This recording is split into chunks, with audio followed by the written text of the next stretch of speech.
നമസ്കാരം. ഹലോ ഡോക്ടറിന്റെ പുതിയൊരു എപ്പിസോഡിലേക്ക് സ്വാഗതം. ലോകത്തിലെ തന്നെ ഏറ്റവും മാരകമായ ഒരു അസുഖമായിട്ടാണ് നമ്മൾ പേവിഷബാധയെ കണക്കാക്കുന്നത്. അതുകൊണ്ട് തന്നെ ഇന്ന് ഹലോ ഡോക്ടർ ചർച്ച ചെയ്യാൻ പോകുന്നതും ഈ ഒരു വിഷയത്തെക്കുറിച്ചാണ്, അറിഞ്ഞിരിക്കേണ്ട കാര്യങ്ങളെക്കുറിച്ചുമൊക്കെയാണ്. ഈ വിഷയത്തിൽ ഇന്ന് നമ്മളോടൊപ്പം സംസാരിക്കാനായി എത്തിയിരിക്കുന്നത് കണ്ണൂർ ഗവൺമെൻറ് മെഡിക്കൽ കോളേജിലെ പ്രിൻസിപ്പൽ ഡോക്ടർ സൈറു ഫിലിപ്പാണ്. കമ്മ്യൂണിറ്റി മെഡിസിൻ രംഗത്ത് കഴിഞ്ഞ 30 വർഷമായി പ്രവർത്തിച്ചു വരുന്ന ഡോക്ടറാണിത്. ഡോക്ടർ, ഹലോ ഡോക്ടറിലേക്ക് സ്വാഗതം. നമസ്കാരം ഡോക്ടർ. നമ്മൾ കൂടുതൽ ആൾക്കാരും ഭയക്കുന്ന ഒരു രോഗം തന്നെയാണ് ഒരു പേവിഷബാധ ഉണ്ടാവുക എന്ന് പറയുന്നത്. അപ്പൊ ഇതിനെ പറ്റി ജനങ്ങളിലേക്ക് കുറച്ചുകൂടി അവബോധം ഉണ്ടാവേണ്ട ഒരു സാഹചര്യം കൂടിയുണ്ട്. അപ്പൊ നമ്മൾ പ്രധാനമായും പൊതുവായിട്ട് അറിഞ്ഞിരിക്കേണ്ട കുറച്ച് കാര്യങ്ങളുണ്ടാവും. അതെന്തൊക്കെയാണ്? ഒരുപക്ഷെ പുരാതന കാലം മുതൽ ജനങ്ങൾ ഏറ്റവും ഭയപ്പെടുന്ന ഒരു രോഗമാണ് പേവിഷബാധ. അപ്പൊ ഈയിടെയാണെങ്കിലും 2-3 കേസുകൾ പേവിഷബാധ മൂലം മരിച്ചു എന്നറിയുമ്പോൾ അത് വളരെയധികം ആശങ്ക ജനങ്ങളിൽ ഉണ്ടാക്കി. എന്നാൽ നമ്മൾ അറിയേണ്ട ഒരു കാര്യം, 100% മാരകമായിട്ടുള്ള ഒരു രോഗമാണെങ്കിലും അതിനെ ഏകദേശം 100% വരെ നമുക്ക് പ്രതിരോധിക്കാൻ സാധിക്കും. അപ്പൊ പ്രതിരോധം എന്ന് പറയുമ്പോൾ അത് വാക്സിൻ മാത്രമല്ല, ആ കടി ഉണ്ടായ ആ നിമിഷം മുതൽ നമ്മൾ എടുക്കുന്ന ഒരു കുറേയധികം പ്രവർത്തനങ്ങൾ കൂടെ ഇതിനകത്ത് ഉൾപ്പെട്ടിട്ടുണ്ട്. ഇത്തവണ അങ്ങനെ ഉണ്ടായപ്പോ നമ്മൾ ഓരോ കേസും പരിശോധിക്കുമ്പോൾ നമുക്ക് മനസ്സിലാകുന്നത്, ഒരു ആനിമൽ അല്ലെങ്കിൽ ഒരു പട്ടിയോ പൂച്ചയോ ഒരാളെ കടിക്കുകയാണെങ്കിൽ നമ്മൾ ഏറ്റവും ആദ്യമേ ചെയ്യേണ്ടത് ധാരാളം വെള്ളവും സോപ്പും ഉപയോഗിച്ച് ആ മുറിവുകളെല്ലാം കഴുകുക എന്നുള്ളതാണ്. അത് പ്രാരംഭ നടപടിയാണ്. ഇങ്ങനെ ചെയ്യുമ്പോൾ എന്താണ് സംഭവിക്കുന്നതെന്ന് വെച്ചാല്, ഈ പേവിഷബാധ ഉണ്ടാക്കുന്ന വൈറസുകൾ അപ്പൊ ധാരാളം ഒരു കടിയിലൂടെ അല്ലെങ്കിൽ ഒരു മുറിവിലേക്ക് ഒരു പട്ടി അല്ലെ ഒരു പൂച്ച കടിക്കുമ്പോൾ ആ കടിയിലൂടെ നമ്മുടെ മുറിവിലേക്ക് ധാരാളം വൈറസുകളെ നിക്ഷേപിക്കുന്നു. ഈ വൈറസുകളെ ഫ്ലഷ് ചെയ്ത് അതിനെ പുറന്തള്ളാനുള്ള ഏറ്റവും ഫലപ്രദമായ മാർഗം ധാരാളം വെള്ളം ഉപയോഗിച്ച് നന്നായിട്ട് കഴുകുക. അതോടൊപ്പം സോപ്പ് ഇട്ട് കഴുകിയാൽ ആ വൈറസിന്റെ പ്രതലം നിർവീര്യമാക്കാൻ പറ്റും. കോവിഡിൽ നമ്മൾ അതാണല്ലോ ചെയ്തത്. നമ്മൾ സോപ്പിട്ട് കൈ കഴുകുമ്പോൾ കോവിഡ് വൈറസിന്റെ ഉപരിതലം നശിക്കുകയും അതിനെ നിർവീര്യമാക്കുകയും ചെയ്യും. അപ്പൊ അതേ പ്രക്രിയയാണ് ഇവിടെ. അപ്പൊ ആദ്യമേ നമ്മൾ ഓർക്കേണ്ടത് ധാരാളം സോപ്പും വെള്ളവും ഇട്ട് ആ മുറിവുകളെല്ലാം കഴുകണം. ഇനി ചില സന്ദർഭങ്ങളിൽ പട്ടി അല്ലെങ്കിൽ ഉരുട്ടിയിട്ട് കടിക്കും. അപ്പൊ ദേഹമാസകല മുറിവുകൾ ഉണ്ടാകും. എവിടെയൊക്കെ മുറിവ് ഉണ്ടായെന്ന് ചിലപ്പോൾ നമുക്ക് കാണാൻ പോലും സാധിക്കില്ല. അപ്പോഴാണെങ്കിൽ പോലും ഏറ്റവും പെട്ടെന്ന് ഒന്ന് കുളിക്കുന്നത് പോലെ ദേഹം സോപ്പും വെള്ളവും ഇട്ട് കഴുകേണ്ടത് വളരെ അത്യന്താപേക്ഷിതമാണ്. അതോടൊപ്പം തന്നെ എത്രയും വേഗം അടുത്ത ആശുപത്രിയിലേക്ക് എത്തുക. അവിടെ എത്തിക്കഴിയുമ്പോഴാണ് വാക്സിനും ഇമ്യൂണോഗ്ലോബുലിനും എടുക്കുന്നത്. നന്നായിട്ട് കഴുകുക, ഉടനടി ഇമ്യൂണോഗ്ലോബുലിൻ ആവശ്യമെങ്കിൽ എടുക്കുക, അതോടൊപ്പം വാക്സിൻ തുടങ്ങുക. ഇതെല്ലാം ഈ പ്രതിരോധ നടപടികളിൽ ഉൾപ്പെട്ട ഒരു കാര്യമാണ്. അതുകൊണ്ട് വാക്സിൻ മാത്രം എടുത്താലോ അല്ലെങ്കിൽ ഇമ്യൂണോഗ്ലോബുലിൻ വാക്സിൻ മാത്രം എടുത്താലോ ഈ പ്രതിരോധ പ്രക്രിയ 100% പൂർണ്ണമാകുകയില്ല. അപ്പോൾ ജനങ്ങൾ ഏറ്റവും അറിയേണ്ടത്, ആശങ്കയ്ക്കുപരിയായിട്ട് ഇപ്പോഴുണ്ടാകുന്ന വാർത്തകൾ പലപ്പോഴും വാക്സിന്റെ അതിന്റെ കാര്യക്ഷമതയെക്കുറിച്ചുള്ള സംശയവും ആശങ്കയുമാണ്. അതിലുപരിയായിട്ട് ചെയ്യേണ്ട കാര്യങ്ങൾ, നമ്മൾ 100% ചെയ്യേണ്ട കാര്യങ്ങൾ ചെയ്യുന്നതിലേക്ക് അത് ധാരാളം അവബോധം ചെല്ലേണ്ടതായിട്ടുണ്ട്. ഞാൻ ഈ പറയുന്നതിന്റെ ഒരു കാര്യം, ഏതാണ്ട് 25 വർഷങ്ങൾക്ക് മുമ്പ് കമ്മ്യൂണിറ്റി മെഡിസിനിലെ ആന്റി റേബീസ് ക്ലിനിക്കുകളിലാണ് 1970 മുതൽ വാക്സിൻ കൊടുത്തുകൊണ്ടിരുന്നത്. ഏതാണ്ട് 25 വർഷം മുമ്പ് നമ്മൾ എടുത്തിരുന്ന വാക്സിൻ പുക്കിളിന് ചുറ്റും കുത്തുന്ന വാക്സിൻ ആയിരുന്നു. അതായത് 14 കുത്തിവെപ്പ് പുക്കിളിന് ചുറ്റും. അപ്പൊ ആ വാക്സിന്റെ കാര്യക്ഷമത അത് ന്യൂറോ പാരാലിസിസ് ഉണ്ടാക്കാം. അപ്പൊ വളരെയധികം പേടിയോടെയും എന്നാൽ സൂക്ഷ്മതയോടെയും കൂടെയാണ്, എന്നാൽ വിഷമത്തോടും കൂടിയാണ് വാക്സിൻ കൊടുത്തിരുന്നത്. കാരണം അതിന്റെ കാര്യക്ഷമത നമ്മൾ ശ്രദ്ധിക്കണം, ന്യൂറോ പാരാലിസിസ് ഉണ്ടാകാതെ നമ്മൾ ശ്രദ്ധിക്കണം, അതോടൊപ്പം പേവിഷബാധ ഉണ്ടാകാനും പാടില്ല. എന്നാൽ ഇന്ന് ഉപയോഗിക്കുന്ന വാക്സിൻ അത് സെൽ കൾച്ചർ വാക്സിൻ ആണ്. ഏറ്റവും സുരക്ഷിതവും എന്നാൽ 4 ദിവസത്തെ ഡോസുകളാണ് നമ്മൾ എടുക്കുന്നത്. അത് സുരക്ഷിതവും കൃത്യമായിട്ട് കാര്യക്ഷമതയുമുള്ള വാക്സിനാണ്. അതുകൊണ്ട് വാക്സിനിലേക്ക് അതായത് വാക്സിനിലേക്ക് മാത്രം ശ്രദ്ധ കേന്ദ്രീകരിച്ച് നമ്മൾ അതിനെ പഴിക്കരുത്. കാരണം ഉണ്ടായ ഓരോ കേസും വിശകലനം ചെയ്യുമ്പോൾ വളരെ അപൂർവങ്ങളിലായ ഒരു കേസ് ഒഴികെ ബാക്കി എല്ലാ കേസുകളിലും ഒന്നുകിൽ വാക്സിൻ എടുത്തിട്ടില്ല, വാക്സിൻ എടുക്കാൻ കാലതാമസം വന്നിട്ടുണ്ട്, അല്ലെങ്കിൽ മുറിവുകൾ കഴുകിയിരുന്നില്ല, അങ്ങനെയുള്ള പല ഘടകങ്ങൾ, ഈ ഘടകങ്ങളും കൂടെ കണക്കിലെടുത്ത് വേണം ഒരു പേവിഷബാധ ഉണ്ടാകുന്ന ഒരു സാഹചര്യം നമ്മൾ കാണുവാൻ. അതോടൊപ്പം എനിക്ക് പറയാനുള്ള ഒരു കാര്യം, 2009 മുതൽ കേരള ഗവൺമെന്റ് ഈ പേവിഷബാധയ്ക്കുള്ള ചികിത്സ, അതായത് പേവിഷബാധ പ്രതിരോധ ചികിത്സ എന്ന് എനിക്ക് പറയണം, ഈ വാക്സിൻസ്, ഇൻട്രാഡെർമൽ റേബീസ് വാക്സിൻ, അത് ഏറ്റവും താഴത്തെ തലത്തിൽ വരെ, അതായത് CHC PHC തലത്തിൽ വരെ അത് കൊണ്ടുവന്നിട്ടുണ്ട്. അത് കൊണ്ടുവന്നതിന്റെ ലക്ഷ്യം തന്നെ കൃത്യസമയത്ത് വാക്സിൻ എടുക്കുവാൻ വേണ്ടിയാണ്. അങ്ങനെ ഒരു സാഹചര്യത്തിലും പലപ്പോഴും കൃത്യസമയത്ത് വാക്സിൻ എടുക്കാതെ അല്ലെങ്കിൽ ശരിക്കും മുറിവുകൾ കഴുകാതെ ആൾക്കാർ വരുന്നുണ്ടെങ്കിൽ അത് ആ ജനങ്ങൾക്ക് ഇതിന്റെ അവബോധത്തിന്റെ ഒരു കുറവ്, അല്ലെങ്കിൽ അതിനെക്കുറിച്ചുള്ള അറിവിന്റെ ഒരു കുറവാണ് അവിടെ കാണുന്നത്. അപ്പൊ എനിക്ക് പറയാനുള്ളത്, വാക്സിൻ വളരെ സുരക്ഷിതമാണ്. അപ്പൊ കടിയേറ്റാൽ ഉടൻ തന്നെ നമ്മൾ ധാരാളം സോപ്പും വെള്ളവും ഉപയോഗിച്ച് നമ്മൾ ആ വൈറസിനെ ഫ്ലഷ് ചെയ്ത് കളയണം. ഇനി ഒരു കാര്യം കൂടെ നമ്മൾ മനസ്സിലാക്കേണ്ടതായിട്ടുണ്ട്. ഈ വൈറസ് മുറിവിനുള്ളിൽ നിക്ഷേപിക്കപ്പെടുന്നു. ഇത് നമ്മുടെ നാഡീവ്യൂഹം എന്ന് പറഞ്ഞാല് തലച്ചോറ്, അതോടൊപ്പം നട്ടെല്ലിനുള്ളിൽ സൂക്ഷിച്ചിരിക്കുന്ന സ്പൈനൽ കോഡ് എന്ന് പറയുന്ന വളരെ ഡെലിക്കറ്റ് ആയിട്ടുള്ള ആ ഒരു അവയവം, അതിൽ നിന്ന് ഊർന്നിറങ്ങി നമ്മുടെ കൈവിരലുകളിലും മുഖത്തും ഒക്കെ വരെ എത്തുന്ന ഞരമ്പെന്ന് നമ്മൾ പറയും നാഡികൾ, പെരിഫറൽ നെർവസ് സിസ്റ്റം. ഈ നാഡിക്കുള്ളില് വൈറസ് കയറി കഴിഞ്ഞാൽ വാക്സിൻ എടുത്താലും ഒന്നും പിന്നെ പ്രയോജനമില്ല. കള്ളൻ കയറുന്നതിന് മുമ്പാണ് നമ്മൾ വീടിന്റെ വാതിൽ അടയ്ക്കേണ്ടത്. കള്ളൻ കയറി കഴിഞ്ഞിട്ട് വാതിൽ അടച്ചിട്ട് പിന്നെ നമ്മൾ വാതിൽ അടച്ചത് കൊണ്ട് ഫലമില്ല എന്ന് പറഞ്ഞിട്ട് കാര്യമില്ല. എന്ന് പറഞ്ഞതുപോലെ, അതായത് ഈ വൈറസ് ഈ നാഡീവ്യൂഹത്തിൽ എത്തുന്നതിന് മുമ്പ് നമ്മൾ ഈ പറഞ്ഞ പ്രതിരോധ ചികിത്സാ പ്രക്രിയ ചെയ്തിരിക്കണം. എന്നാൽ ഈ നാഡീ ഞരമ്പുകൾ ഏറ്റവും അധികം ഉള്ള ഭാഗമാണ് മുഖം. കാരണം അത് തലച്ചോറിനോട് ഏറ്റവും അടുത്താണ്. നമ്മുടെ കൈവിരലുകൾ, ഇവിടെയെല്ലാം ധാരാളം അതിന്റെ ആ പെരിഫറൽ നെർവസ് സിസ്റ്റത്തിന്റെ നെർവ്സ് ഉണ്ട്. അതുകൊണ്ട് തന്നെ ഇത്തരം സ്ഥലങ്ങളിൽ ഏൽക്കുന്ന ആഴമേറിയ മുറിവ് വളരെ അപൂർവമായിട്ടെങ്കിലും ആഴത്തിൽ അത് നേരെ നാഡീവ്യൂഹത്തിലേക്ക് വൈറസിനെ എത്തിച്ചാൽ അത് നമ്മൾ ആ ഒരു അവസ്ഥയിൽ ഒരു പക്ഷേ നമ്മൾ വാക്സിനും ഒക്കെ എടുത്താലും ഫലപ്രദമാകാതെ പോയേക്കാം. എന്നാൽ ഇത് 99.9% കേസുകളിലും ഇത് സംഭവിക്കാറില്ല. വളരെ 0.01% കേസുകളിൽ മാത്രമാണ് ഇത്തരം ഒരു അവസ്ഥ ഉണ്ടാകുക. അപ്പൊ അത്തരം ഒരു അവസ്ഥയെ കേന്ദ്രീകരിച്ച് വാക്സിൻ കാര്യക്ഷമമല്ല എന്ന് പറയുന്നതിൽ അർത്ഥമില്ല. വാക്സിന്റെ കാര്യക്ഷമത പരിശോധിച്ചിട്ടുണ്ട്. അതിന്റെ കാര്യക്ഷമതയെക്കുറിച്ച് നമ്മൾ ആശങ്കപ്പെടേണ്ടതില്ല എന്നാണ് എനിക്ക് വീണ്ടും ഊന്നി പറയാനുള്ളത്. ഡോക്ടർ, ഞാൻ ഇടപെടുകയാണ്. ഒരു പ്രേക്ഷകൻ കൂടി നമ്മളോടൊപ്പം ചേരുന്നുണ്ട്. ആലപ്പുഴയിൽ നിന്നും ഹൻസിനാണ്. ഹൻസിൻ ഡോക്ടറോട് ചോദിച്ചോളൂ. ഡോക്ടർ നമസ്കാരം. ഡോക്ടർ നമസ്കാരം. ഹലോ, പറഞ്ഞോളൂ. ഹലോ, കേൾക്കാമോ? ഞാൻ പറയുന്നത് കേൾക്കാമോ? പറഞ്ഞോളൂ. ഹൻസിൻ ഡോക്ടറോട് ചോദിച്ചോളൂ. ഡോക്ടർ നമസ്കാരം. എന്റെ പേര് അൻസിൽ എന്നാണ്. അതെ, ഞങ്ങൾ വീട്ടിൽ വളർത്തുന്ന പൂച്ചയാണ്. അതെ, കഴിഞ്ഞ ദിവസം ഒന്ന് മാന്തിയായിരുന്നു. പക്ഷെ ഞാൻ വാക്സിൻ എടുത്തില്ല, സോപ്പിട്ട് കഴുകിയായിരുന്നു. അത് വളർത്തുന്ന പൂച്ചയായതുകൊണ്ട് മറ്റു മൃഗങ്ങളായിട്ടൊന്നും ഒരു അറ്റാച്ച്മെന്റ് ഒന്നും ഇല്ല പൂച്ചയ്ക്ക്. പിന്നെ അതിന് ഇഞ്ചക്ഷൻ എടുത്തത് വേണം. എന്തെങ്കിലും ഭാവിയിൽ എന്തെങ്കിലും വിഷയം ഉണ്ടാവുമോ? എത്ര ദിവസമായി പൂച്ച മാന്തിയിട്ട്? ഇപ്പൊ ഒരാഴ്ചയായി. സാധാരണഗതിയില് നമ്മൾ വീട്ടിൽ വളർത്തുന്ന പട്ടി, പൂച്ച, അതായത് വന്യമൃഗങ്ങളല്ലാത്ത മൃഗങ്ങൾ, അവയ്ക്ക് പേവിഷബാധ ഉണ്ടെങ്കിൽ അല്ലെങ്കിൽ നമ്മളെ കടിക്കുന്ന സമയത്ത് പേവിഷബാധയുണ്ടായി അതിന്റെ ഉമിനീരിൽ നിന്ന് വൈറസുകൾ നമ്മളുടെ മുറിവിലേക്ക് നമ്മളിൽ നിക്ഷേപിക്കപ്പെട്ടാൽ ആ മൃഗം ഒരു 3-4 ദിവസത്തിനുള്ളിൽ ചത്തുപോകേണ്ടതാണ്. അതുകൊണ്ടാണ് നമ്മൾ കടിയേറ്റതിന് ശേഷം 10 ദിവസം വരെ നിരീക്ഷിക്കുന്ന പ്രക്രിയ ഉണ്ടായത്.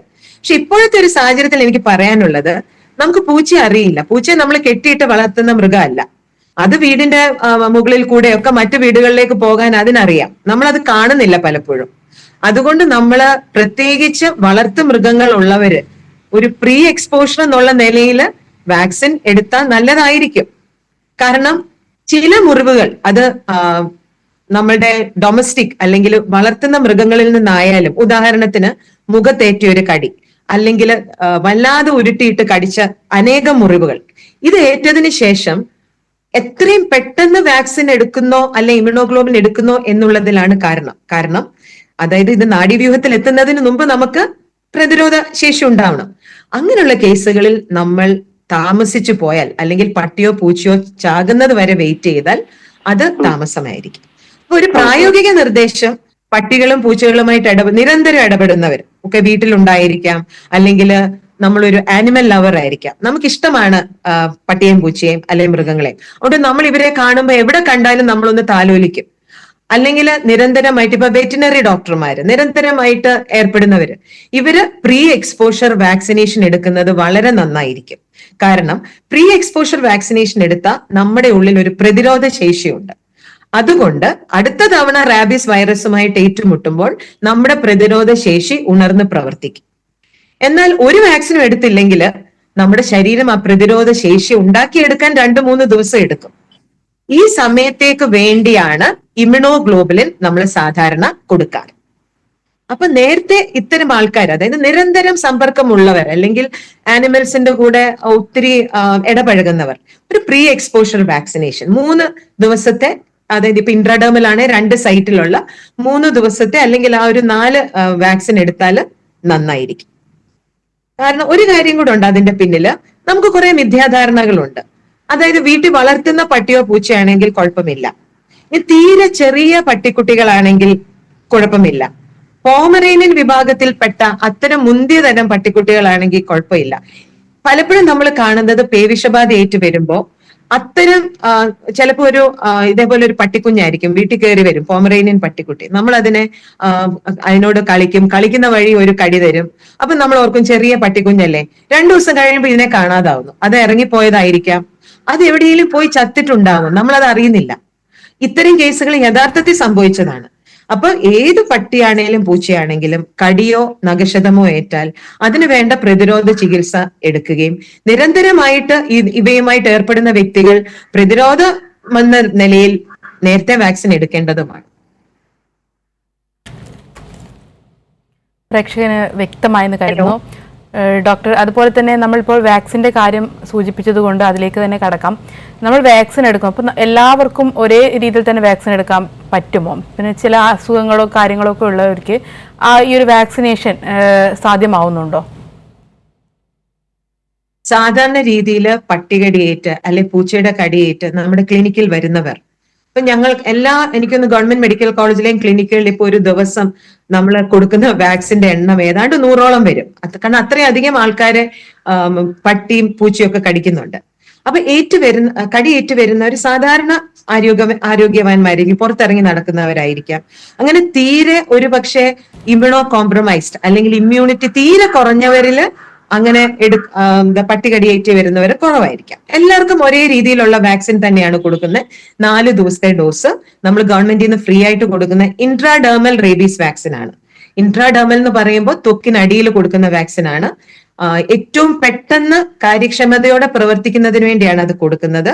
ഈ വാക്സിൻ എടുക്കാം. എന്നാൽ ചില ആളുകളിൽ, ഉദാഹരണത്തിന് ഹീമോഡയാലിസിസ് അല്ലെങ്കിൽ ചില ക്രോണിക്, അതായത് നമ്മുടെ ഇമ്മ്യൂണിറ്റിയെ തീരെ കുറയ്ക്കുന്ന മരുന്നുകൾ കഴിക്കുന്ന അപൂർവമായിട്ടുള്ള അങ്ങനത്തെ വ്യക്തികളാണെങ്കിൽ അതിന് വേറെ രീതിയിൽ ചിലപ്പം ഡോസുകൾ ക്രമീകരിക്കാറുണ്ട്. പക്ഷെ അത് വളരെ അപൂർവമാണ്. നമ്മൾക്ക് ദിവസേന കിട്ടുന്ന കേസുകളിൽ 99.9% പേരിൽ നമ്മൾ ഇതേ വാക്സിൻ ആണ് കൊടുക്കുന്നത്. എന്നാൽ ഒരു കാര്യം മനസ്സിലാക്കുന്ന, വാക്സിനോടൊപ്പം നമ്മൾ ഇമ്മ്യൂണോഗ്ലോബുലിൻ കൊടുക്കും. ഇമ്മ്യൂണോഗ്ലോബുലിൻ കൊടുക്കുന്ന വളരെ ഗുരുതരമായ മുറിവുകൾ ഉള്ളപ്പോഴാണ് ഇമ്മ്യൂണോഗ്ലോബുലിൻ കൊടുക്കുന്നത്. വാക്സിൻ എടുത്തു കഴിഞ്ഞാൽ നമ്മുടെ ശരീരം ആന്റിബോഡി ഉണ്ടാക്കുന്നു. ഈ ആന്റിബോഡിയാണ് വൈറസുമായിട്ട് ഏറ്റുമുട്ടി അതിനെ നിർവീര്യമാക്കുന്നത്. എന്നാൽ വളരെ ഗുരുതരമായ മുറിവാണെങ്കിൽ നമ്മൾ റെഡിമെയ്ഡ് ആയിട്ട് കൊടുക്കുന്ന ആന്റിബോഡീസ് ആണ് ഇമ്മ്യൂണോഗ്ലോബുലിൻ. അത് ഒറ്റ തവണയെ നമ്മൾ കൊടുക്കുകയുള്ളൂ. ചിലർ പറയും ഒറ്റ ഇഞ്ചക്ഷൻ എടുത്താൽ മതി. അല്ല, ആ ഒറ്റ ഇഞ്ചക്ഷൻ കൊണ്ട് അവർ ഉദ്ദേശിക്കുന്ന ഈ റെഡിമെയ്ഡ് ആന്റിബോഡിയാണ്. അതൊരു അപകടകരമായ ഒരു അവസ്ഥ തരണം ചെയ്യാൻ മാത്രമേ ഉപയോഗിക്കുന്നുള്ളൂ. അതോടൊപ്പം കൊടുക്കുന്ന വാക്സിന്റെ ഗുണം 2-3 ദിവസം കഴിയുമ്പോൾ പ്രവർത്തിച്ചു തുടങ്ങും. അപ്പൊ ഇമ്മ്യൂണോഗ്ലോബുലിൻ ആ അടിയന്തര സാഹചര്യം മറികടക്കാനും പിന്നീടുള്ള സാഹചര്യത്തിൽ വാക്സിനും പ്രതിരോധം ഏറ്റെടുക്കും. അപ്പൊ ഇതൊക്കെ നമ്മുടെ ഏത് ഭാഗത്ത് കടിച്ചു, എത്ര മുറിവുണ്ട്, എത്ര ആഴത്തിലാണ് കടിച്ചത്, ഏത് തരം മൃഗമാണ് കടിച്ചത്, ഇതെല്ലാം ആശ്രയിച്ചിരിക്കും. കാരണം വന്യമൃഗങ്ങൾ കടിച്ചു വരാറുണ്ട്. ചിലപ്പോ കാട്ടിലൊക്കെ പോയി ചിലപ്പോ പുലി കടിച്ച് അങ്ങനെയൊക്കെ വരുന്ന ഭയങ്കര വല്ലാണ്ട് കടിച്ചു കീറിയ അവസ്ഥയിൽ വരുമ്പോ ഈ പറഞ്ഞതുപോലെ നാഡീവ്യൂഹത്തിൽ എങ്ങാനും ഡയറക്റ്റ് ആയിട്ട് പോയിട്ടുണ്ടെങ്കിൽ ഈ പറഞ്ഞ 100% പ്രതിരോധം ഒരുപക്ഷെ അത്ര അപൂർവം സാഹചര്യങ്ങളിൽ നമുക്ക് ഉറപ്പിക്കാൻ പറ്റിയെന്നിരിക്കില്ല. പക്ഷെ ഇന്ന് നമ്മുടെ ഇടയിൽ നാട്ടിൻപുറത്ത് കണ്ടുവരുന്ന 99.9% കേസുകളിലും നമ്മൾ ഇത്തരം നടപടികൾ എടുത്താൽ നമുക്ക് പേവിഷബാധയെ 100% പ്രതിരോധിക്കാം. പിന്നെ ഒരു സംശയം ഉണ്ടാകുന്നത്, ഇപ്പൊ നമ്മളൊരു പട്ടി കടിച്ചു, നമ്മൾ ക്ലിനിക്കിൽ ചെന്നു, നമ്മൾ കാര്യങ്ങൾ പറഞ്ഞു, നമുക്ക് ഇമ്യൂണോഗ്ലോബുലിൻ തന്നു, നമ്മൾ കഴുകി വൂണ്ടെല്ലാം കഴുകി ഇമ്യൂണോഗ്ലോബുലിൻ തന്നു, കുത്തിവെപ്പ് എടുത്തു. 2 ദിവസം കഴിയുമ്പോൾ നമ്മൾ കേട്ടു പട്ടി ചത്തുപോയി. പട്ടി ചത്തുപോയി കഴിഞ്ഞിട്ട് അതിനെ എടുത്തുകൊണ്ട് പോയി പരിശോധിച്ചപ്പോ അതിന് പേവിഷബാധ. അപ്പൊ ഉണ്ടാകുന്ന സംശയം, ഇനി ചികിത്സ മാറ്റണോ? പട്ടിക്ക് പേവിഷബാധയാന്ന് അറിഞ്ഞുകൊണ്ട് ചികിത്സ ഇനി പുനർക്രമീകരിക്കണോ? നമ്മൾ മനസ്സിലാക്കേണ്ടത്, ചികിത്സ തുടങ്ങുമ്പോൾ തന്നെ പേവിഷബാധയുള്ള പട്ടിയാണ് കടിച്ചത് എന്ന അനുമാനത്തിലാണ് ചികിത്സ നടത്തുന്നത്.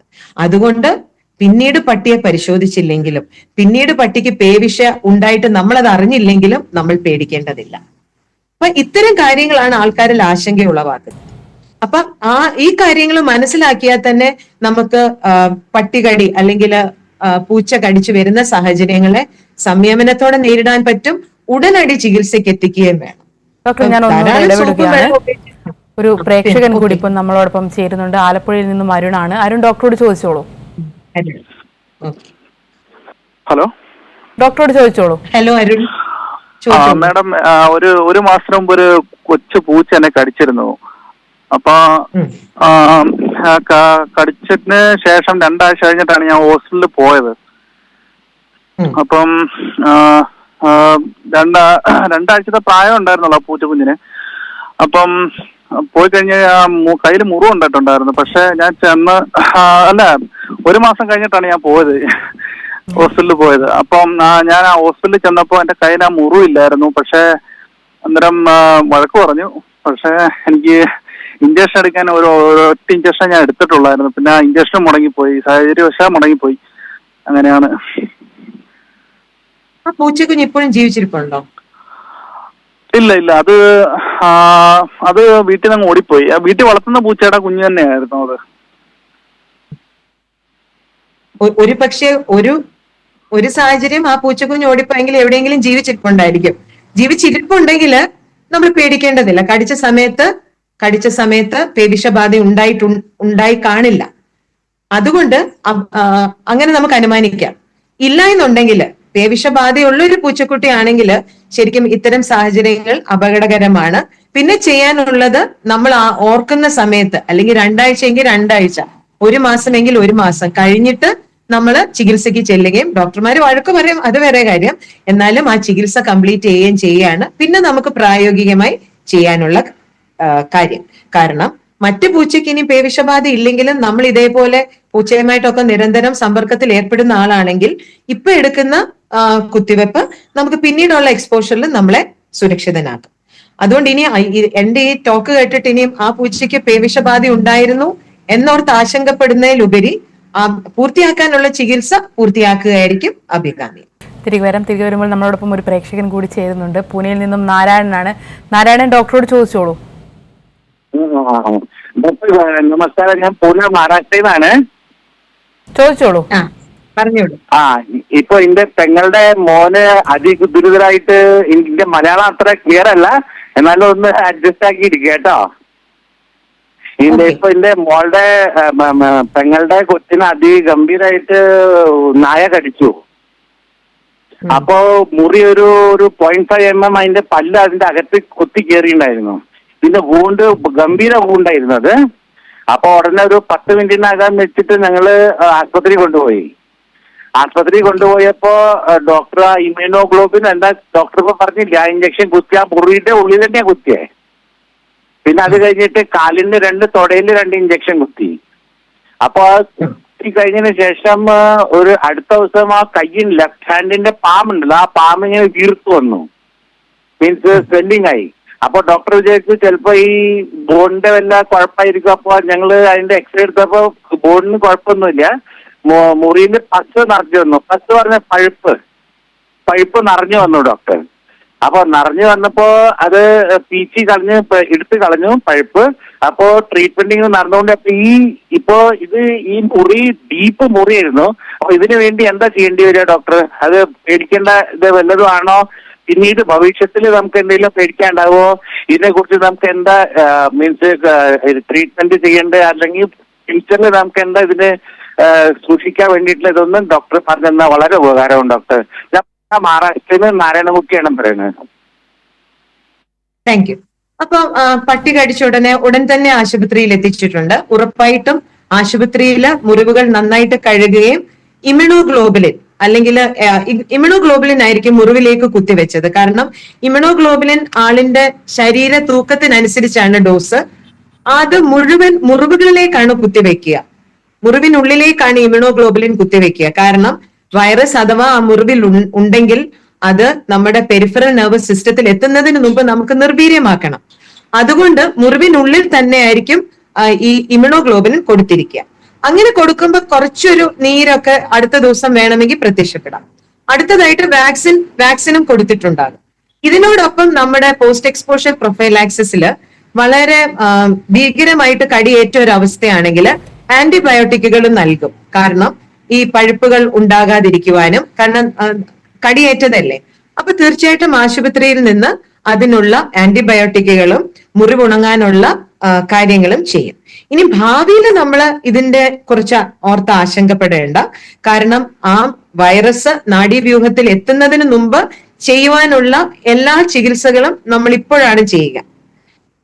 ഇനി ഭാവിയിൽ നമ്മൾ അത് ഓർത്ത് ഭാവിയിലത്തേക്ക് വേണ്ടി ഇനിയും തുടർന്ന് ചെയ്യാനില്ല. എനിക്ക് തോന്നുന്നു ഇപ്പൊ ചെയ്യാനുള്ളത് ചെയ്തു. ഇനി സിംറ്റമാറ്റിക് ആയിട്ട് മുറിവ് സംബന്ധമായിട്ടോ അല്ലെങ്കിൽ വേറെ വീണ് എല്ലൊന്നും ഒടിഞ്ഞിട്ടില്ലെങ്കിൽ അല്ലെ അങ്ങനത്തെ എന്തെങ്കിലും ഉണ്ടെങ്കിൽ അത് ഡോക്ടർമാർ ചെയ്യും. ഇനിയും ചിലർക്ക് സംശയമുണ്ട്, ഇനി ഭാവിയിൽ ഇനി നാരങ്ങ വെള്ളം കുടിക്കാമോ, അല്ലെങ്കിൽ ഇനിയും ഭക്ഷണം എന്തെങ്കിലും ഒഴിവാക്കണോ. അത്തരം ഡയറ്ററി റെസ്ട്രിക്ഷൻസ് ഇല്ല. തീർച്ചയായിട്ടും ഇനി ചെയ്യാനുള്ളത് ആ കോഴ്സ് ഓഫ് വാക്സിന്റെ കോഴ്സ് തീരുന്നത് 28 ദിവസം കൊണ്ടാണ്, 28 ഡേയ്സ്. ആ കൃത്യമായിട്ടുള്ള ഡോസസ് കൃത്യമായിട്ട് എടുക്കുക. അതാണ് പേവിഷബാധ പ്രതിരോധ ചികിത്സയെ സംബന്ധിച്ച് ഇനി നമുക്ക് ഭാവിയിൽ ചെയ്യുവാനുണ്ട്.